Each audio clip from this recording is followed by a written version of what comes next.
Hallelujah. Thank you, Pastor Rob. Now, we will be turning to Ephesians Chapter 6, verse 18. Well, this afternoon training is so simple, we can actually get it done in 15 minutes. I am not kidding. The difficult part is not the lecture. The difficult part is actually living it. You can get this in 15 minutes, but it may take a whole lifetime and we might not even graduate from what I'm about to say. So I make this statement deliberately, not as a superlative or exaggeration, but as a statement of sobriety, because prayer is not something we meant to graduate from. You know, you can move on from one ministry to another. I'm done with this ministry, I'm moving on because God is giving me a promotion. There's no promotion in prayer ministry because you don't really want to get out from it, ever. It is face-to-face communion with Jesus. It is the highest place. Where do you want to go after that? Right? So the question is this. It sounds like this is I just make a religious statement, very spiritual statement, right? No, it's not. It's a reality statement. If you really let that get hold of you, then your priority is really in the right place. But the question is, how do you sustain that in the ebbs and flow of leadership burden? That's why this afternoon I said, invite those who have some form of leadership. Whether you lead 1 people, 2 people, 3 people, 4 people, doesn't matter. Because this is applicable to a person who leads 3 people and applicable to a person who is leading 100,000 people. Because we make decisions every moment. Even if we just stare at the ceiling. Like, this afternoon I'm going to decide to be the pirate that don't do anything. Just lie down on the couch and look at the ceiling. There's some people who decide, I just want to chill right now. Right? You made a decision to chill and stare at the ceiling and do nothing. You just made a decision. How do you come to that decision? An internal process went through your mind. Yes. If we can only harness the internal traffic that go on consciously and subconsciously and rewire that into a rhythm of communion, then actually you can walk out Ephesians Chapter 6 verse 18 that start off with pray always. Or pray all the time. Ephesians Chapter 16 is this great passage of I call it the four ultimate of prayer. Ephesians chapter 6 is the full armor of God, beginning from verse 10, right? Paul says, Ephesus, that's like a hard battleground. It's Diana Artemis, this dark demon lord over the city of Ephesus. But Paul was hanging in there for 2 years and transformed it into a mission center. All of Asia heard the gospel, right? From that battleground, he learned depths of prayer that he never even touched before he reached Ephesus.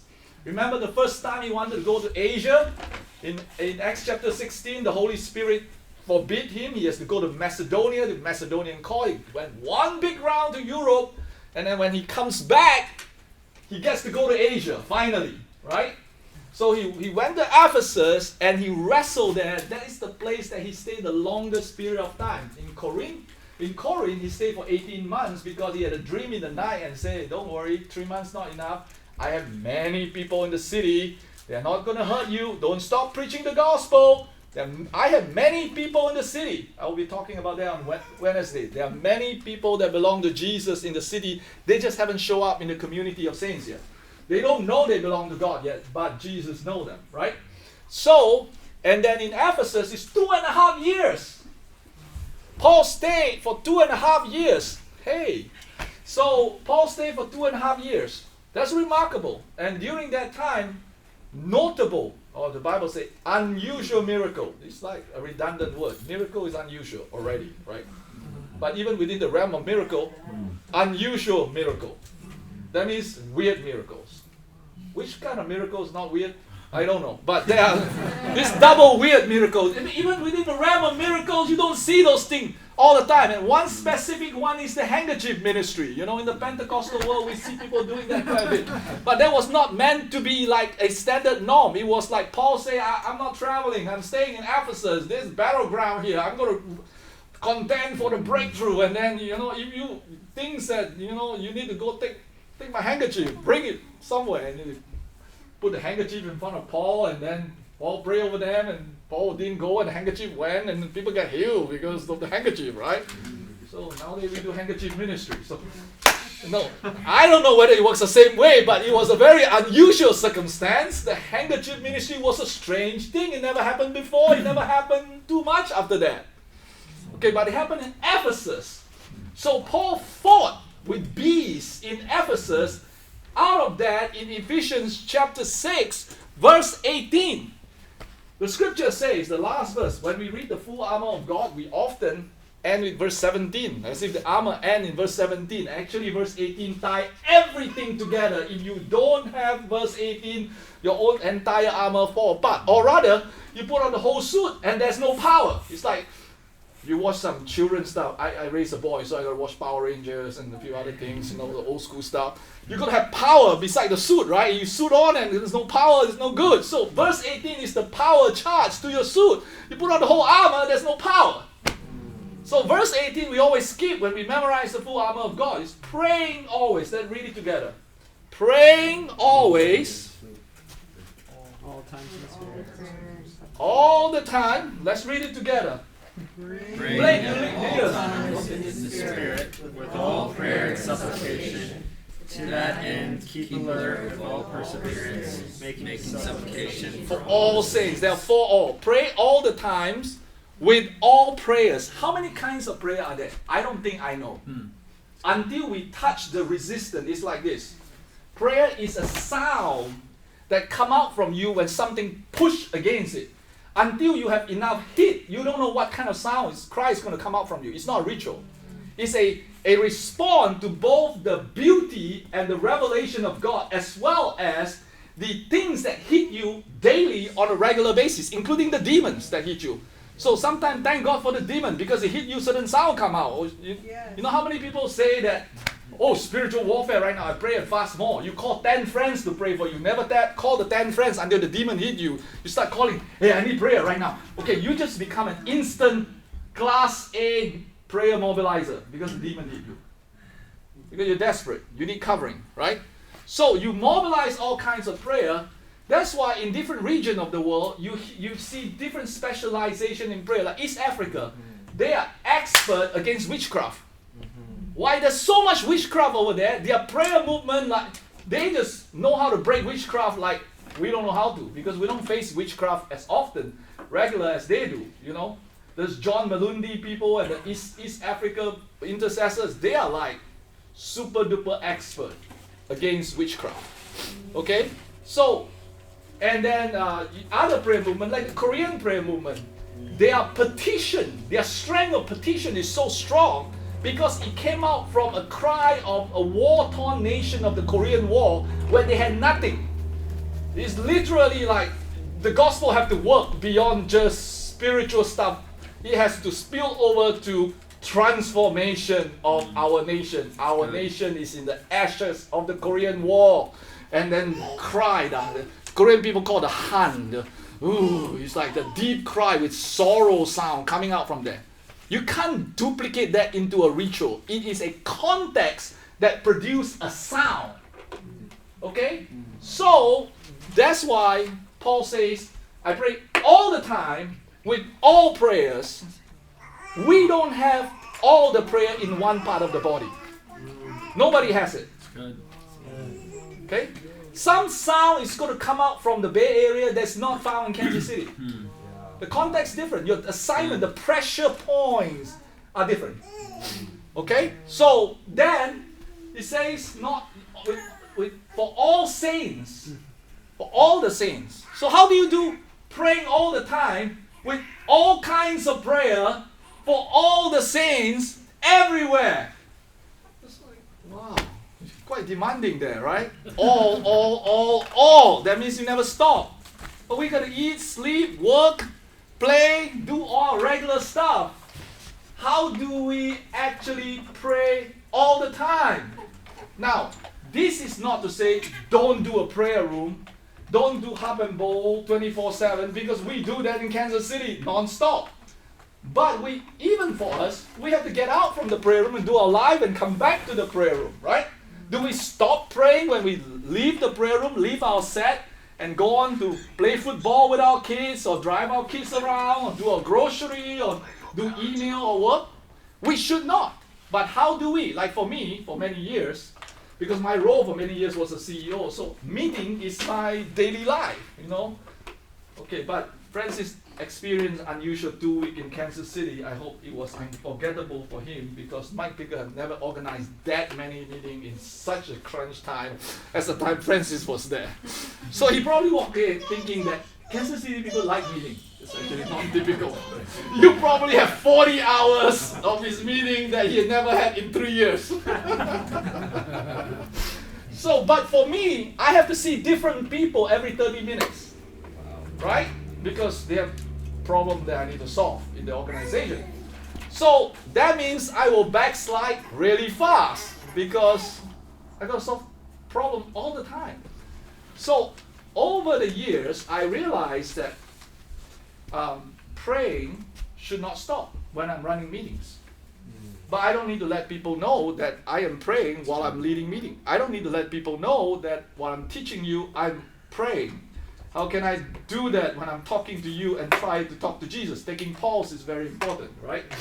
So here is a few things we can do. That's why I say the lecture is very simple. I'm going to make an announcement right now. And this announcement is going to affect a lot of people. If the YWAM people are here, they probably will be even more affected by this announcement. Okay? So the YWAM folks thought they're going to stay here for 2.5 months. That's the plan. But they're now going to stay here until next summer. Okay? We're going to stay here until next summer. And the prayer meeting that we're going to have for the next 4 days is actually going to extend for the whole month. All of you look at me in a strange look. Okay, very good. This is hypothetical. It's supposed to create a reaction. Now, but all of you are looking at me with a strange look, but for a different reason. You all stare at me. What did he just say? Did he just dictatorially make an executive decision and never discuss with anyone? All of you were staring at me, staring me down for a different reason. Different thing goes through your head. Okay, and that's the reason why we need to discuss this.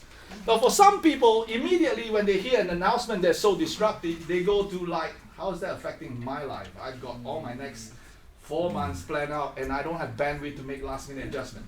Some people will say, you mean you're going to have prayer meeting for next 30 days? Which church are going to host it?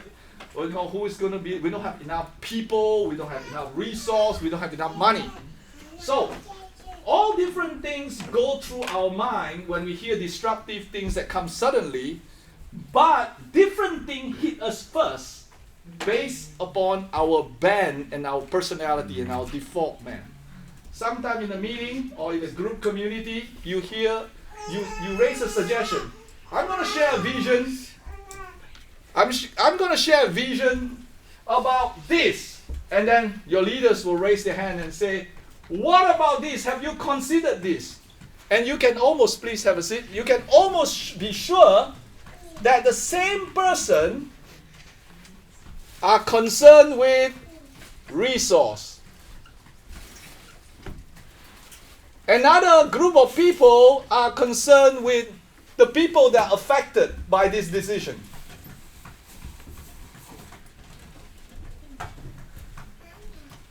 Okay, others. And then there's another group of people that is concerned about me, self. How does it affect them? Right? Like for example, today you make a decision whether to attend this meeting or not. Okay, ours was a last minute addition. Yeah, it was. Okay, so when I ask you, should you come to this meeting, what went through your mind in your consideration to make a decision? First. Our daughter and the baby. Yes, so others.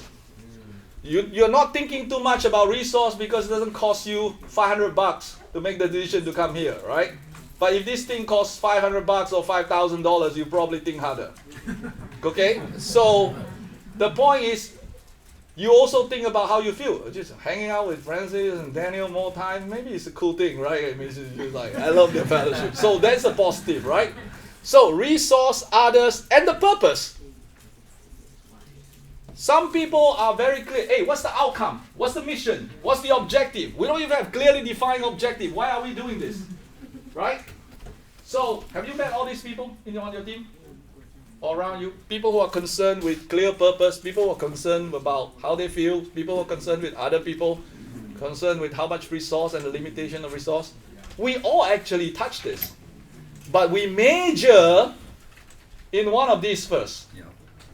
You could be a top executive that runs a corporation or organization with 50,000 people under you, or you could be running 2 people in a small family.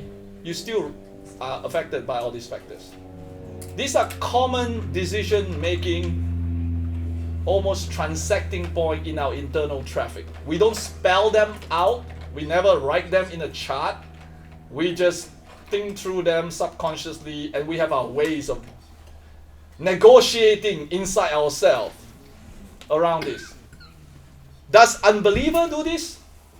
Yes. All the human beings do this. Are there human beings who do this better than the others? Yes. The people who are more considerate in all these factors are actually more successful overall in the way they build team and they do things as leaders. Some people, they are just into this. They don't know how to do this. And you find them very unbalanced and lopsided because they're all just into, that guy is too calculative. It's all about money, it's all about bottom line. He doesn't consider people's and feeling and all kinds of things, Or some people, it's like, it's all about how I feel about the whole thing, I don't care how other people feel. I don't care how much money you need to spend. All I need to feel is, I feel good about this. So if they do that, then that person on my team is really not mature, because they're only considering one factor, right? But the point is, it's not mysterious. We are all in these categories. It affects our decision making. But before we go to bed tonight, we will have done this, I don't know how many times, subconsciously. Are you all still following me? Yes. This is human. This is not Christian. So what do Christians do? We do this, and then we check in with this guy called Jesus. After we do this, inside us, in our own way, depending on how many years we have been alive, we develop an internal habit of internal traffic of thinking through. Some people think through it meditatively. They go and sit under the tree to consider things. Some people think through it when they are washing dishes or running around and they can do this. They don't, it's part of us. We don't even think much about how we do it. We just did it. Every day, every moment. Now, if we are spiritual over the years, we have grown in discipleship, then we learn that after we do this in our own way, we check in with a man called Jesus and say, Jesus, okay, I worry about resource, not enough money. I don't know why these 3 leaders will think if I will go this way, these 2 will support, the other 2 will reject, and you talk through all these things, and then you talk to him. And you say, God, it'll be great. Have this petition list. Will you do this, do that, adjust this, adjust that, break through here, break through that. Those are for very dedicated believers who are praying quite a bit. Okay? So I'm suggesting to you that this, while is an improvement, including Jesus in your decision-making process, is an improvement, is not the best rhythm for you to do prayer-saturated decision-making. The best way, in my own experience, limited one, I don't think I will ever graduate from it. And if you can find me somebody who can graduate from this kind of thing, I would like to meet that person, because it's very difficult to graduate. I actually, imaginatively, I don't think anybody will ever graduate from this. You just get better and better at it over time, develop a communion with the Lord, but you just never stop and say, I've got it, man.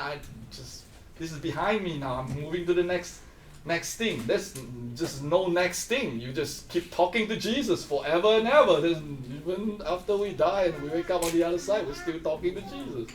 So what is happening is that if you treat all these things as a prayer station, let me just take this week that we are together.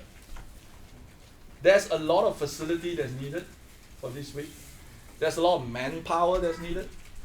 It would have cost a lot of money to do all these things if we don't have some friends that give us free building to use. The team would have to scour around, like rent the building, rent the logistics and all these kind of things, right? To do all these things. But did you actually have to pray too much about resource this week? No, because it looks like the answer to the resource has been given, right? All you have to do is organize it. But then that is a negative. Because now it's like you have a bank account.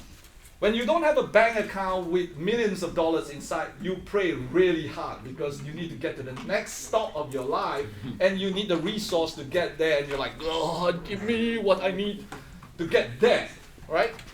Now, the moment you have the bank account, what do? I just do my math. To get from point A to point B, I need $1,000. I deduct from my bank account. I don't need to even pray about it. I know I have it, right? Is that a good thing or a bad thing? It's a good thing because it came from the blessing of God that you have those numbers in your bank account. But it's a bad thing because your bank account now stops you from praying. That's right.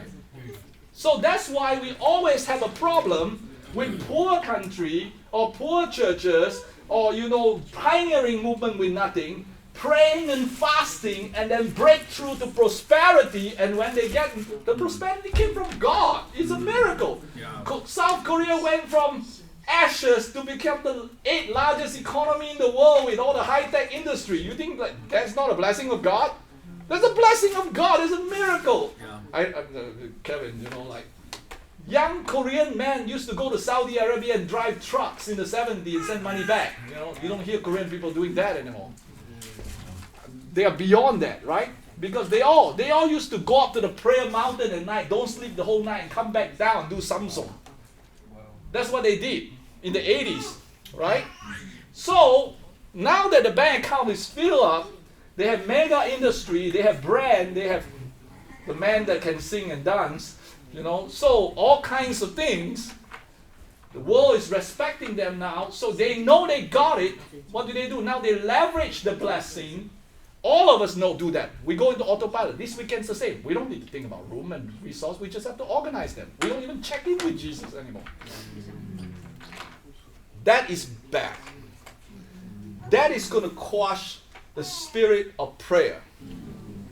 The very blessing that is an answer to the prayer become the weight that sucks the air out of prayer. All of us are susceptible to that. I mean, even International House of Prayer, with the name prayer, like we are more in danger of that because we have a reputation of prayer than anybody else. Because it's like, after you do 24/7, what else? 25/8, there's no such thing. That's why if you get backslidden in IHOP, it's very dangerous.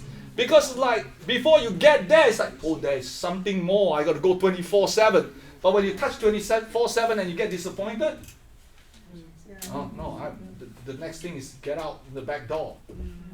I'm like, I don't know where else to go because regular church doesn't really work anymore because I came from regular church, I got disappointed, I went all the way, I went 24/7, and then I got disappointed by 24/7 and I don't know what to do. Right? Okay, are y'all tracking? Yes. So, what we need to do, that's why I say it's very simple, is that you build into your own rhythm of decision making a communion process where each of these things is a prayer station. So, for example, this weekend, you need 5 locations for week meetings. You know the capacity you need for each location. You got it in your pocket. You know it's already provided for and it's free. It's all good. Make it a habit and say, God, thank you.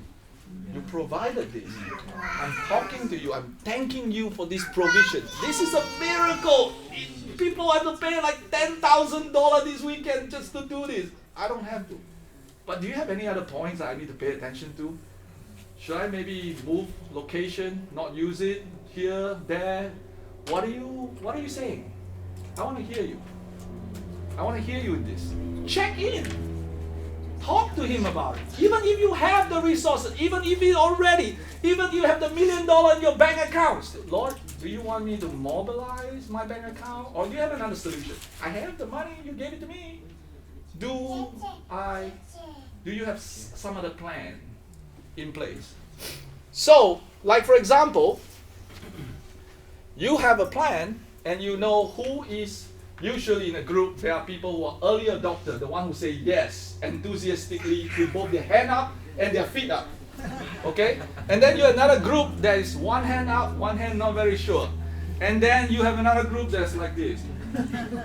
And then you have another group that is, no, never, never. If you do this, I'm out of here. Okay? You always have that kind of reaction. So you doing your internal thing because you know your people well, and then you realize 2 of them are here, 2 of them are here, 2 of them are here.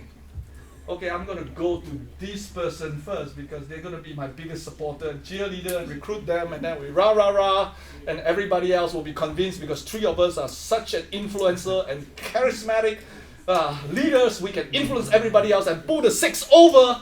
I mean, maybe the other 2 will be risky. They'll get out from the door. Anyway, so that's good leadership. I'll do that. I got that solution ready in my pocket. Because I have that solution ready in my pocket, I don't usually check in with God. I don't check in with Jesus. What if I say, okay, now this is what I'm thinking. Already you're thinking and you say, pause, oh, okay, Jesus. I know what everybody kind of feel, at least I know partly, but who are you going to use in this? How is the formation? Who's going to take lead in this? Because you ask, Jesus might have a surprising little element for you that you might not know. Well, I didn't tell Murray and Deborah, neither did I tell Ed Hackett. I have those conversations before I asked 2 of them to come this weekend. I could ask other people. Actually, I have 3 more visitors. The last one was like Friday morning, I make a call. I say, where are you now? I say, I'm in Southern California. Well, maybe consider driving up here on Friday and join the prayer meeting. Drive 6 hours. Really? Yeah. I have no promise for you, just a prayer meeting. You want to come hang out and pray? Come. Say, oh, yeah, we were thinking of driving our daughter to Monterey Aquarium. I guess that's not too far from San Francisco. Yeah? Well, you make your own decision. There's no expectation. You're just coming for Jesus. Okay, I'll leave it to you guys. So anyway, so I don't know. I had a conversation with Jesus. They were not on my radar at all. And then suddenly, like this couple came into my radar. I have to obey the Lord. I don't know what the purpose is. Right? Now, Murray Deborah is now here. We're discovering the journey, right? Together. We don't know what the conclusion is. But the point is, you talk to Jesus about the team formation, because they're surprising people that's not even on the radar. They haven't even emerged yet on the radar. We don't know. Right? Now, self is very important.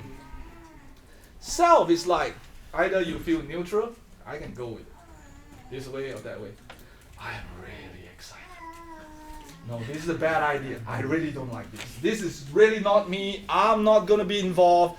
Everything inside me is saying no. Okay, that's how you feel. You cannot deny that feeling. It's real. It's like against your conviction or like really suit your personality. Everything is awesome. The people you're going to work with is awesome. But actually, who cares? That's your feeling. Oh, no, I'm not trying to be mean. You're real to your feelings, but your decision cannot be made based on your level of excitement. I mean, it's very, very unreliable, because today we could be excited, tomorrow we could be like tanking in our excitement because we have one incident that surprises us. Okay? So, but how do we manage that? We talk to Jesus. Jesus, I'm telling you, this is a bad idea. I don't like this. Okay? So you pray through the situation until you say, I'm going to obey you even though I don't like this. Or I like this. And Jesus said, that's not yours. It's like David. Awesome. I want to build a house for Jesus. Like David, right? Sorry for my voice. I'm not a singer, okay? I'm trying. It's like Mike Pickle trying to dance, right? So, I got to build a house for Jesus. And he's like, I got a plan. I got a blueprint. I got a prophet I can get confirmation from. And he go ask his prophet friend Nathan. Nathan, come. I got a big plan. I got to build a house, a temple for my father, for God. You know, I been doing this tabernacle thing with 288 singers and Shekinah glory and everybody survived. They didn't die. So I'm going to go next level. Permanent building. This time, permanent building. Nathan, get a word from the Lord. Get a word from the Lord. Nathan said, no brainer. You David. Whatever's in your heart, go do it. Nathan is like complicit totally, you know. The David got the anointing. Nathan said, I've seen how you work. Every time you work, it works. God is with you, so go do it. Nathan was walking out, and then the voice of the Lord came to Nathan. Not him.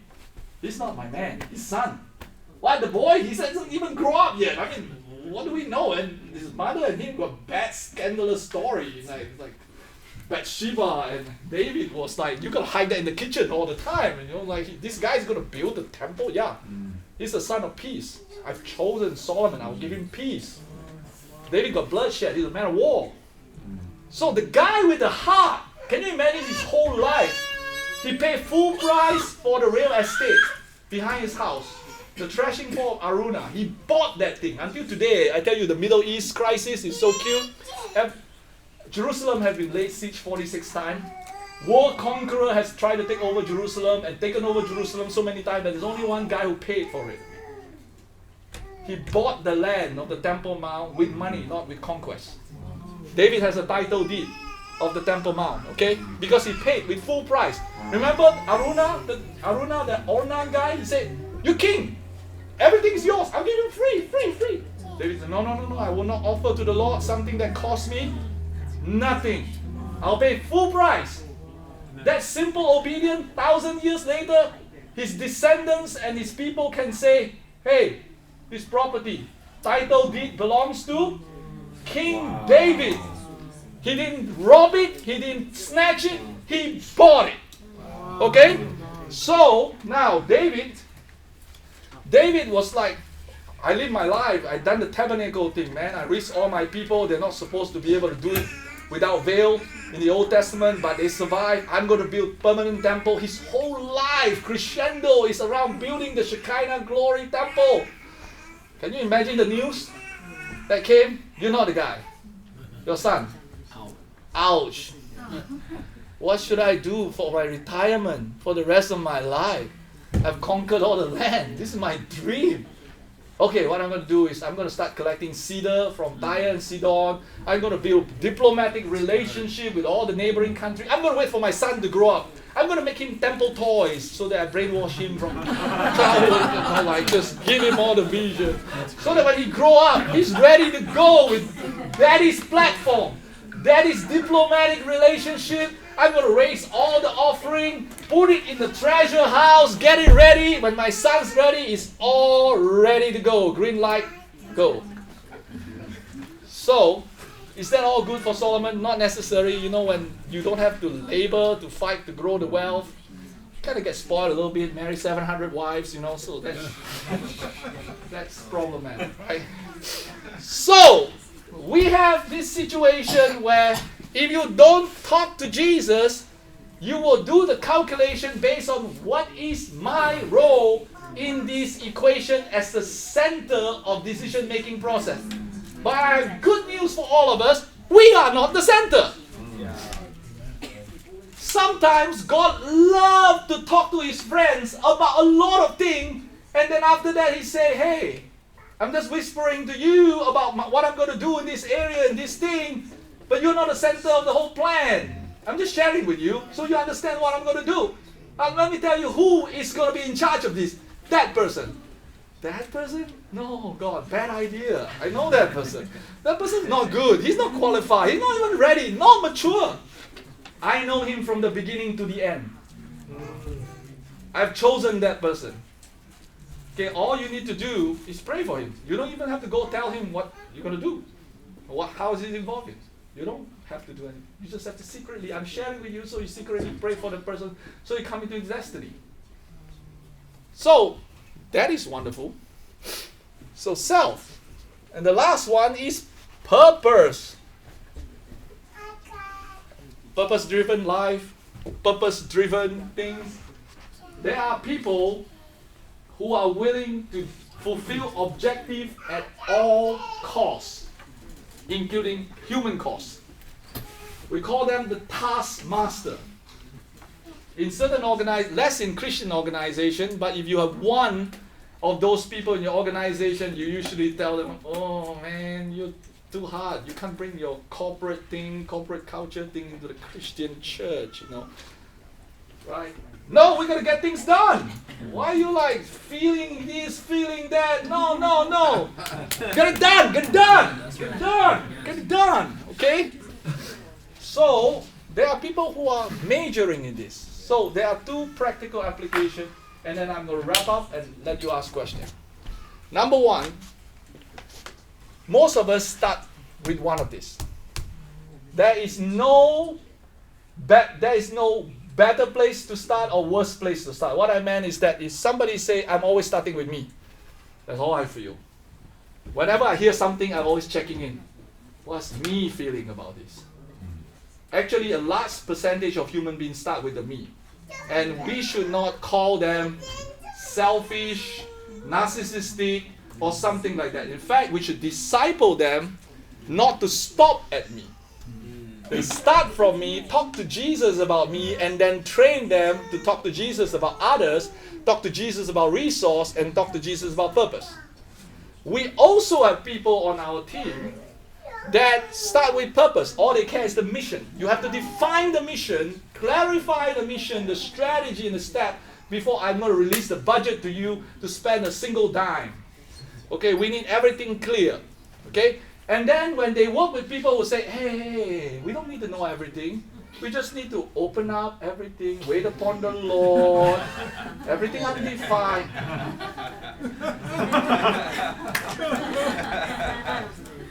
And then this waiting upon the Lord people call that person name by saying you're controlling too much of the person. This person will call this person name in their heart and say, you're not going to get anything done. You're wasting resources. You're getting 300 people in the room and you're just waiting upon, in the name of waiting upon the Lord, do nothing.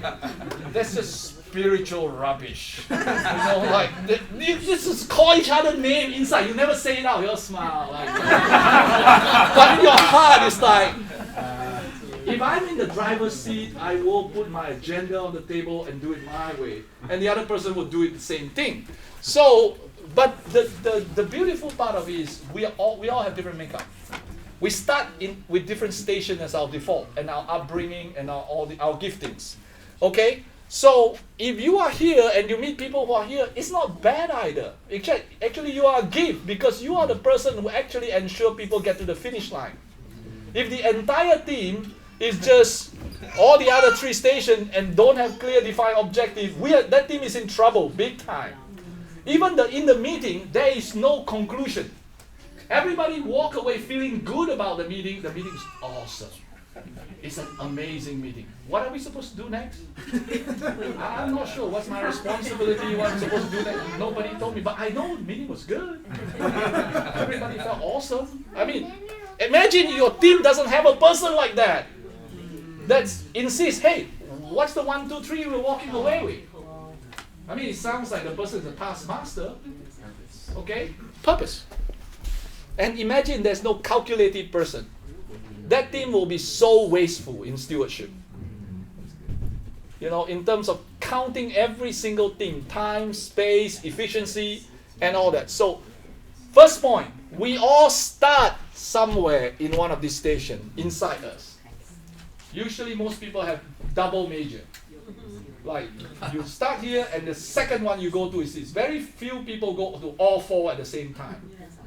And there's nothing to be embarrassed. It's actually better to know what your double major is.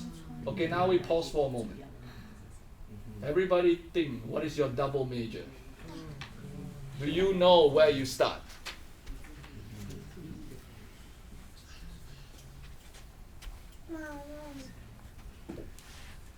Okay. You know, raise your hand.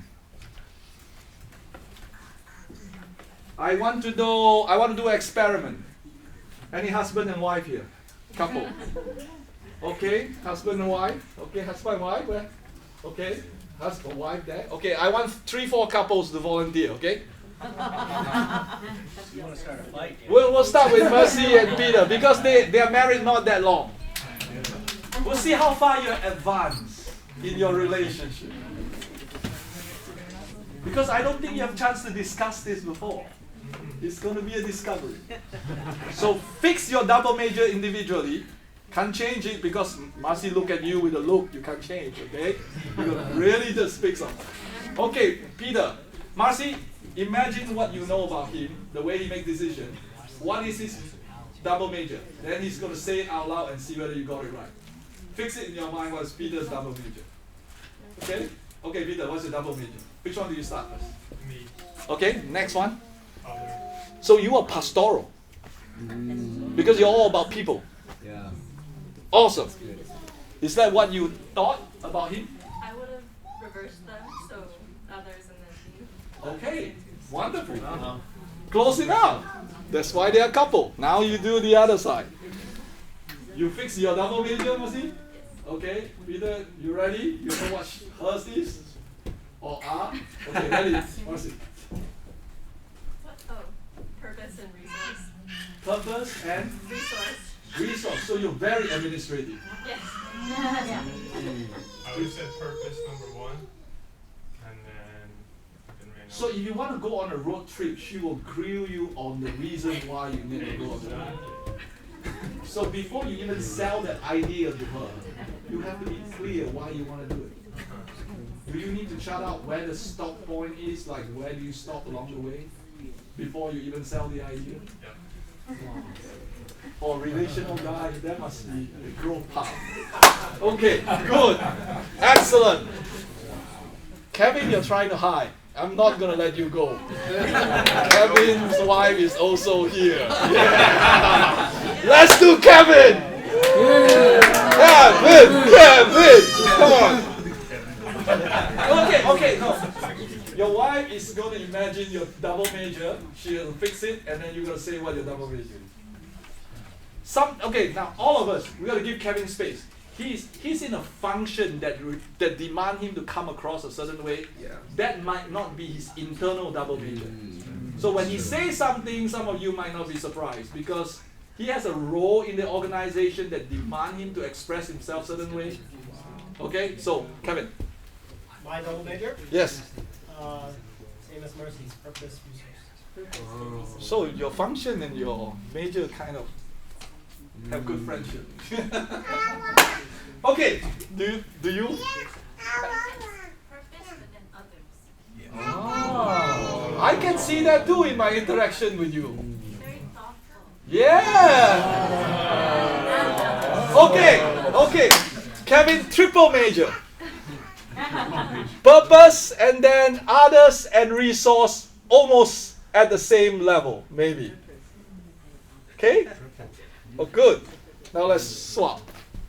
What she say first? I think me and then others. Okay, me and others. So relational. You're very relational. Yeah, I would say heavy me, not in a selfish way, but she goes by Feeling. feeling. Yes. Right? And then she is very considerate of other people's feelings. Yes. Very good. Last couple. Elvin! Yes. I'm going to spare Marie and Deborah. I'll let you guys do it Thank you. in the privacy of your own confine. Yes. For me, I think. You're going to lock in what you think Yeah. it says. So I think purpose, and probably myself. I think, Purpose and myself. Yeah. and self. Yeah. Okay, you're a very focused person. Yeah. Kind of. Yeah. Okay. Do you think that's what? I thought it was me and then others. That's what I Oh, thought. really? Mm-hmm. So your wife feel that you're more relational than you actually think about yourself. That's a good thing. Not sure. Yeah. Okay, it's all right. Now let's do the swap. Okay.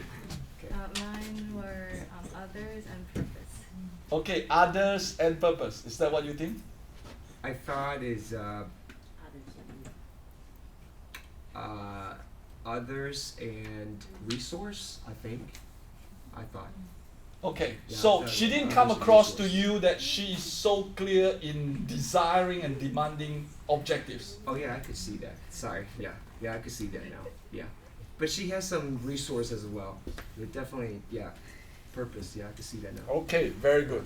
So this exercise is obviously fun, but it's not meant to be a personality little exercise time. It's meant to tell you that this is real and we can harness our internal traffic instead of talking to ourselves, talk to Jesus. Wow. We are going to talk to ourselves non-stop anyway. We can't stop it. We talk to ourselves all the time. All the time.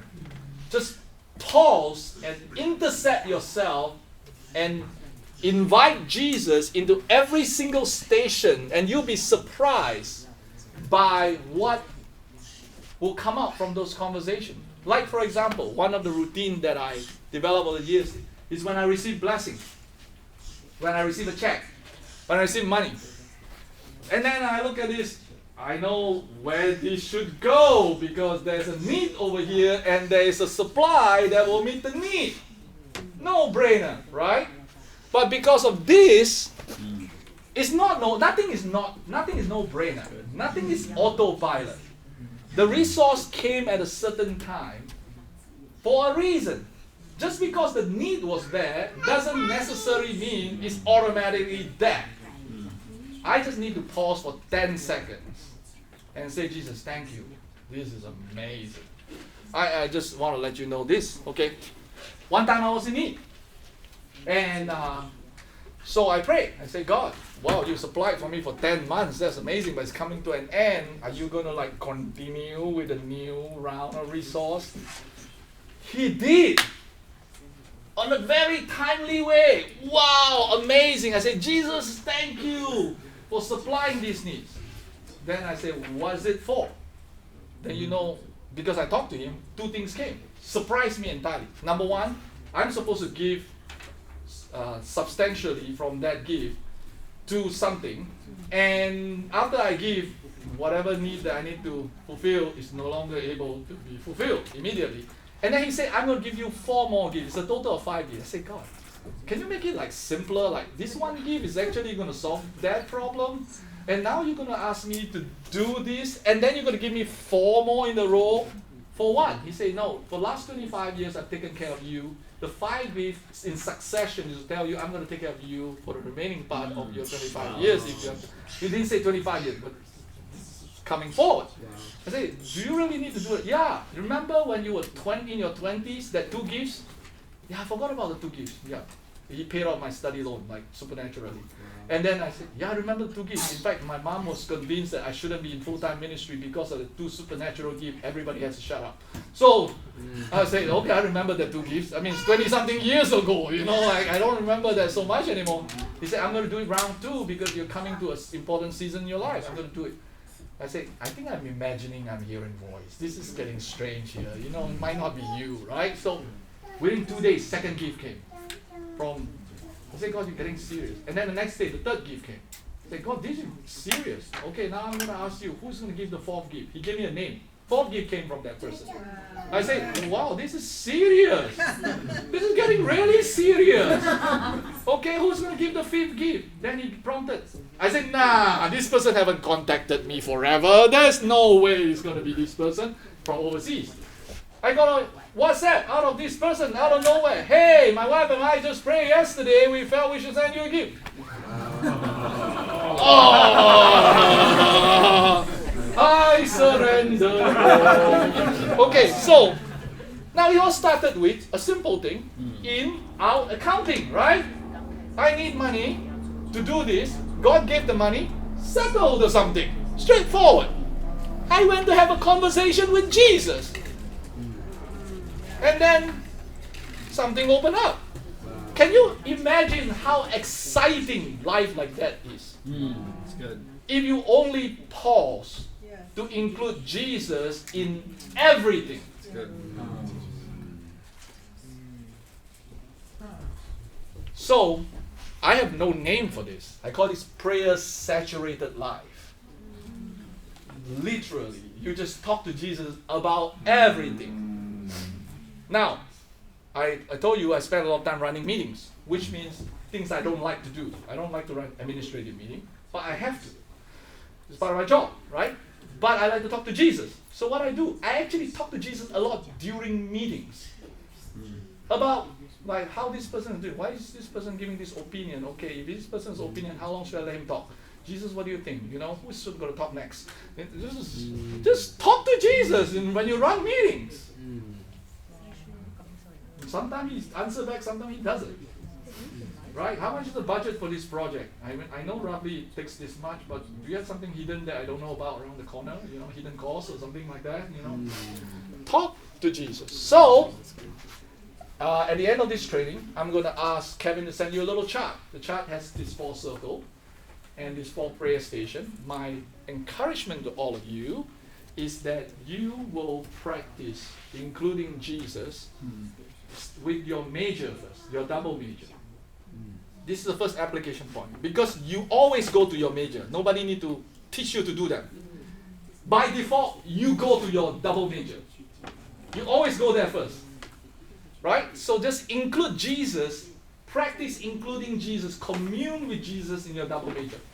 That's the first step. If you can do that for the whole week, just intentionally, subconsciously, you rewire your internal conversation with the Lord, your internal traffic, in a very serious way. I tell you, it distresses you in a big way because like anxiety, panic attack, like worry and things that you cannot solve happen all the time. If you only just bring Jesus in, you might gain new perspective during time of great challenges. Okay? Then the second thing I want you to do, I want to challenge you to do is then you slowly begin to cultivate your awareness of the station that you don't usually go to.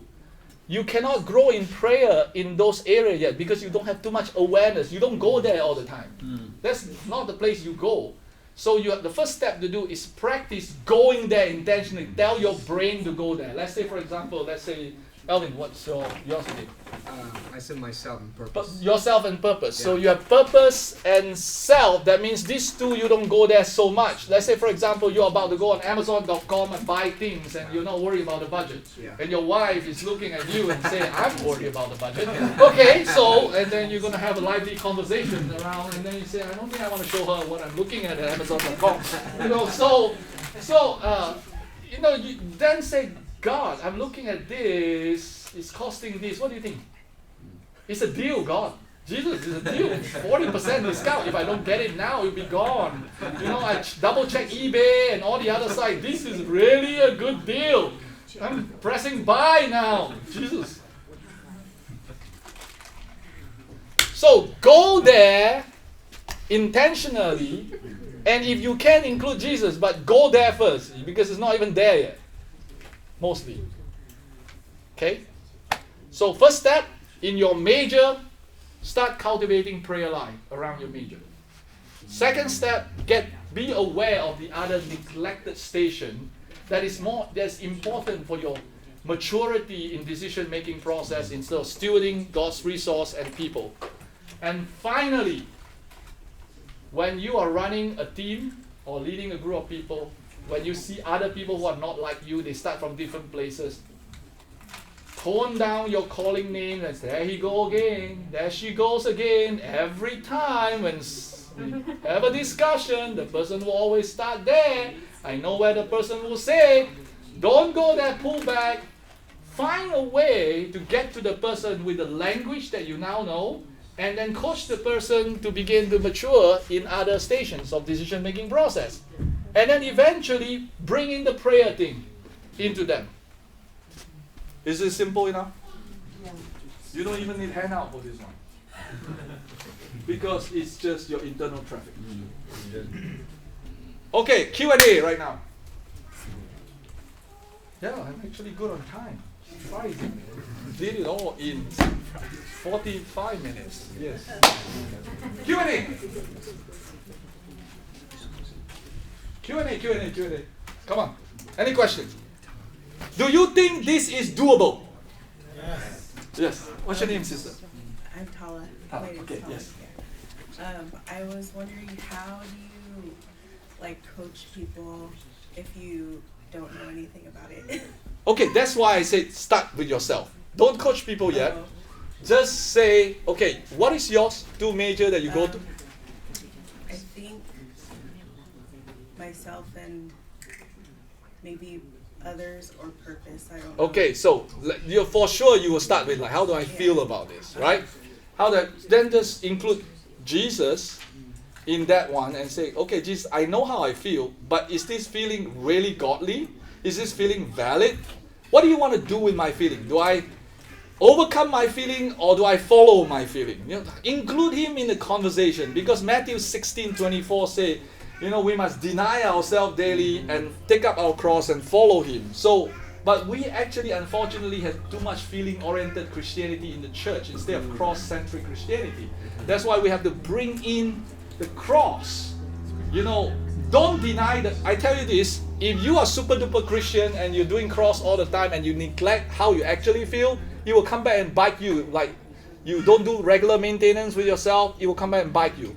You will go on a long vacation with a leather jacket on a motorcycle once in a while and try to be cool. No, seriously, it's like, I am up to the board, or do something crazy. So, but if you do it every day, you get in touch with your feeling, but you don't actually yield to your feeling 100% because your feeling is unreliable, but the cross is, then what you're doing is you're cultivating a relationship between your feeling and the cross in that communion. Okay? That is very important. So you start there, include Jesus in the self, and then you say, okay, now I know how I feel about this, but I want to ask how others feel about this. I want to think about the resource involved and the purpose of that particular situation. As simple as this. Why did you come for this training? Is it because it's a mandatory requirement? It's because it was interesting to me. Okay, it was interesting to you. Okay, so it's me. I'm interested, I'm curious, I'm coming. Okay? Do you think there was a unconscious purpose? No. Okay, so now that you have been here for an hour, do you think there is a purpose God wants you to be here? Yes. What was the purpose? What is the purpose? To learn about it. Sorry? To learn about everything. Learn about what? What would you walk away out of this door different from the time you come in? How are you different? Just like including Jesus in my internal traffic or whatever.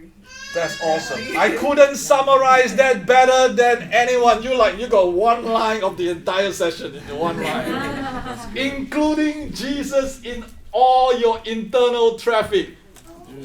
That is basically what this is all about. Praise God. Talk to Jesus all the time. Okay. Awesome. Thank you. Thank you. Yes, Kevin. I have a question, and probably no one in this room would struggle with this, but we have people that are gonna watch this on camera, and so I can imagine someone saying, "All right, Daniel, I want to do this. It was really compelling." And so when I go talk to Jesus about what should I do about this thing, or how I should spend this money, or how I should lead this meeting, and I don't hear anything. What do I need to? How do I respond, and how do I navigate that? Very good. More than 80-90% of that, I don't hear anything either. The virtual is not in the answer. The virtual is in going to Jesus. The fact that you keep bringing yourself to Jesus over time, you become intimate with him. It's the John 15, abiding in Christ and you will bear much fruit. Yeah. When we say, okay, let's abide in Christ, it's very mysterious. How does abiding in Christ even look like for a busy, super busy life? You include him in everything. You never leave him, right? Yeah. Not that he never leave you. You bring yourself never to leave him. It include him in everything. So the virtue is not in the answer. Never pray. The virtue of prayer is never in the outcome or the answer of prayer. The virtue of prayer is actually the act of going to Jesus. Okay, so when you bring yourself to Jesus regularly, you become intimate with Him.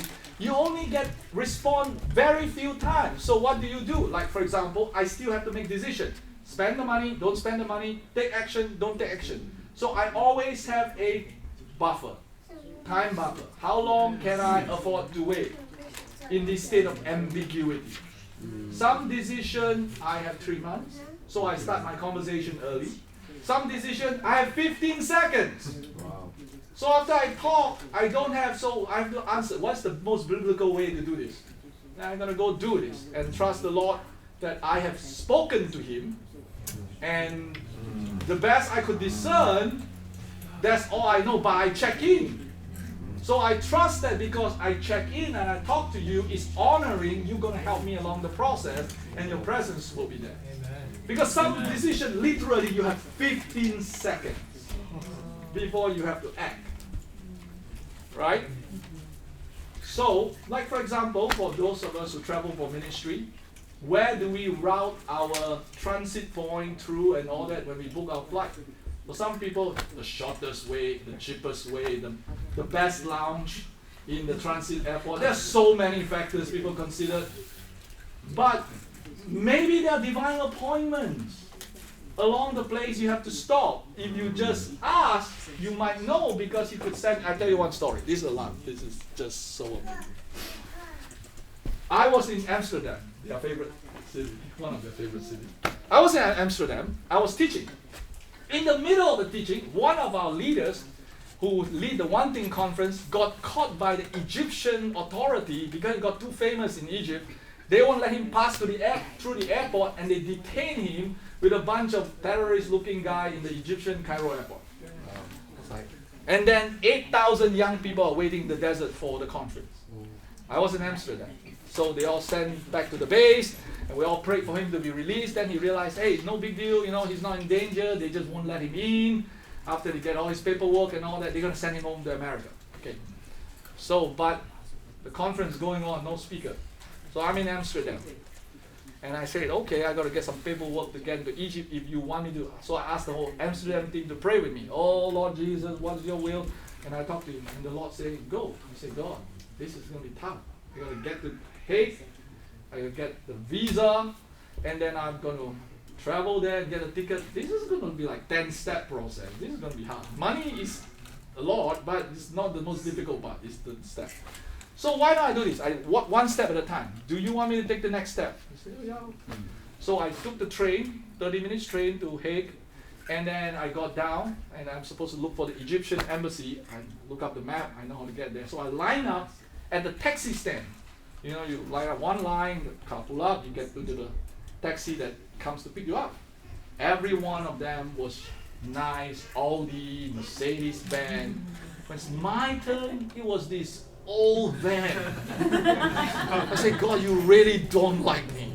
I'm paying the same fare with the Audi and Mercedes-Benz and all these good cars.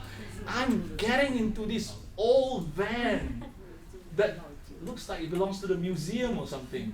Okay, so I got in, and the guy was big, and he said, where are you going? I say, I'm going to the Egyptian embassy, this is the address. No, I don't need the address, I know where that is. He said, why are you going to Egypt? Oh, I love Egypt. This is one of my favorite countries. I got friends waiting for me there. Really? The guy's talking, driving, drove me to the Egyptian embassy, 20 minutes, arrived. He came down, opened the door for me. I said, you don't need to do that, I'll pay you the fee. No, I'm walking you in. He walked me in. And then he, hi everybody in the embassy, and he opened the door, walked behind the counter. And he high-five everybody behind the counter. They say, hey, yeah, these are all my friends. I say, what? Your friends? Yeah. So I fill out the form and apply. They say, oh yeah, come and pick up your visa in 3 days.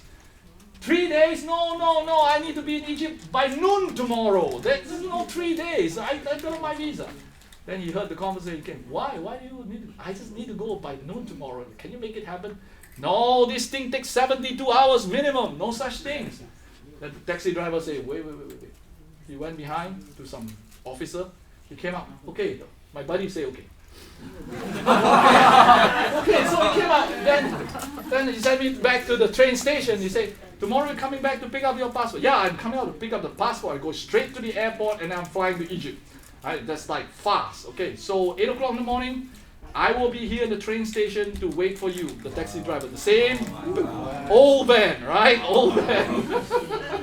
So he came, I went there, he was there waiting just for me, and then he took me to the embassy, we collect the passport, and I just went to Egypt, preach. I said, sometimes, you look at those externally ugly old men, you never know that God has angels waiting for you. So, I got more story to tell, but we gotta wrap this up.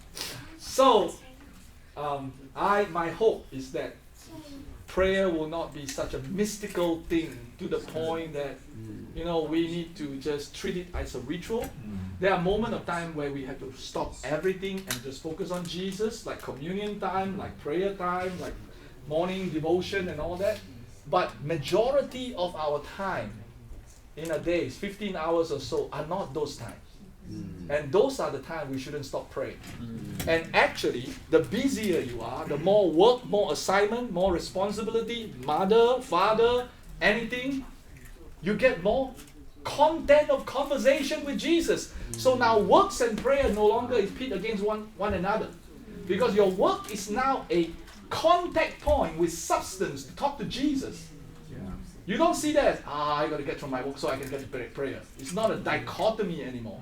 It's like you talk to Jesus about the activity that throughout the day in the flow of decision-making process, and then you stop to do the prayer thing with focus at the time that you dedicate to Jesus. I really need to stop. I really like this subject, but it will never end, right? So, any last question before we take a break and have Murray come for the second half? Any other question? Pastor Rob, any comment? You man of prayer? No, it's really, really good. So this grows you out of one main place to grow in all places. Yeah, like for example, do you know yours? Your major? Where do you start? Myself. Okay, like I said, when somebody say, I start with myself, don't look at them and say, selfish freak. No, don't do that. I'm not a bad guy. Majority of the human beings start with myself, okay? Yeah. And especially the millennial generation, that's how hardwired, okay? Me generation. Yeah. Okay, so you start with yourself, it's good. So what you do is you want to train yourself, which you're a pastor, your job asks you to think about others all the time. But that's your job, and your daily life demand you to think about resource and purpose. If not, then you have to grow up in these two areas more. Yeah. Okay. So when you say myself, even maybe explain a little more, because when I think of myself, I think of I want to discern what is happening. So I don't look at the resources. I don't really look at sometimes the purpose, and even others are involved in that, but I'm trying to say, like, what is happening right here, Lord? Like, what is this? And so that's why I say myself. So I don't know if that's even right, saying myself. Do you understand what I'm saying? So what is happening right here is what not is so this? much your feeling or whether you're objecting the thing or you're agreeing with the thing. It's more you're trying to understand the thing. I'm trying to understand. So that is more you're trying to understand the purpose. Why are you doing this? Okay, yeah, that's helpful. Okay, self is more about how you feel about that situation. Do you take that job? Do you not take that job? Okay, let's say for example, you got a job offer. That's a classic one. You take a job, somebody offer you a job. It's X amount of salary. Now you think about the resource. Too much, too little, can I pay my bill? Is that, that's the part you talk about, right? And then others, how does it affect my commute time away from family? Is that good or bad for the people that I make decisions? How does it affect the people around me, right? And then how do I feel? Do I enjoy this job? Is it a lousy job, good job? Do I have fun, no fun? How do I feel about myself? And the purpose, is there a mission involved in that job? I cannot impact the kingdom impact in that job. So you actually do that naturally. Then you come out, when you talk to your pastor, I accepted a good job. Awesome. The salary is not bad, but the purpose, awesome, man. I can reach out to this group, that group. You're already saying it because you process through internally. You came up with a purpose. Like that job is going to fulfill a lot of kingdom purpose. Money is average. My family is excited. I get more family time with my family, and I get to hang out with you guys, more time in the church to serve. Now you're already spelling them out. How do you come to that conclusion? Because you do all the internal traffic yourself, right? Yeah. You don't categorize them into grouping. You just did it the way you did it. But the reason why I classify them so they can become prayer station. It's like you go from one station to the other. I'm going to pray and talk to Jesus, and then I move to the next station. You can picture yourself having internal prayer station that you're walking through. It's like altar. Maybe that's better. Altar of prayer. This is an altar. I always talk about resource. This altar. Does it change? Sorry? Is it known to change? Your Could major? there be season? Could the major change? It's not. It depends how young and how old you are. Let's say, for example, you're older. I think it's unlikely to change. You can try. Yeah. It's because it's not bad wherever you start. So you don't really have to strive to change it. What you have to strive is cover all of them. Yeah. No, I say naturally change because it seems like some seasons it might be one of those, and then other seasons it might be. Okay, No. that part is true. Different hats, Let's I say, guess, for right? example, when you have no money, let's say, not that you have no money, let's say you have lack of resources. No. Let's say you have lack of resources. I guarantee you, even if your major is not resource, you're talking to Jesus a lot about resource. Yeah. Okay, let's say then after you talk to Jesus a lot about resource, and now God bless you with tremendous amount of resource, you won't talk to Jesus about resource for a while. Because you don't need to talk to Jesus about resource. Now, is that good or bad? That's actually bad. You now don't have to talk to Jesus about resource. That means you're neglecting the altar of resource in prayer. Because now you're getting comfortable. Makes sense. Okay? Yes. Final question. So, just the purpose of this map is when you come to like a decision where you can go like a yes or no, should I do this? And kind of like if Rob's saying, oh, I have a yes from Jesus, but let's say I've only thought about purpose, then why does it matter for me to pray about resources if Jesus has said yes about it? Then he's going to supply the resources. Is the goal not just for a yes or no decision, but so that you can be praying over people in your church who are praying over these things? Because, yes, that's kind of my question. Is if Jesus has said yes, why do I need to consider the other things? Very good question. What's your name? David. David, very good question. And very valid question. Actually, every one of us, once we get a yes from Jesus, it's a green light. Let's go do it, right? Now, the truth is this. That sounds really, really good and spiritual, but reality is to move from point A to point B, you need resource. Sure. You are making the assumption that you have it to move from point A to point B, but a lot of people don't have the ability to move from point A to point B. Now, that is individual level. In the group level, if you have some kind of leadership, you have some people to convince. Different people in your group are of different mindset. When you say, Jesus say yes, let's do it. They say, Jesus say to you yes, but he hasn't said to me yes yet. You heard a yes. I got to trust your yes, but you didn't explain to me where the money is coming from, how much we're going to spend, what is the purpose of all this? How am I going to follow you just because you say, Jesus say yes, I'm going to follow you? You could do that if they have such a level of trust at your leadership that when you say jump, they say how high, and then they all jump without asking questions, but very few human beings follow leader like that. Especially in America, in a very individualistic and highly educated environment. The more highly educated your group is, the more they need to know answers, right? So when you get it from Jesus, not only you get deeper, you have more topic to talk to Jesus. You already have the yes. You don't need it. You don't need more. But having extra conversation with Jesus is not bad. It's never bad.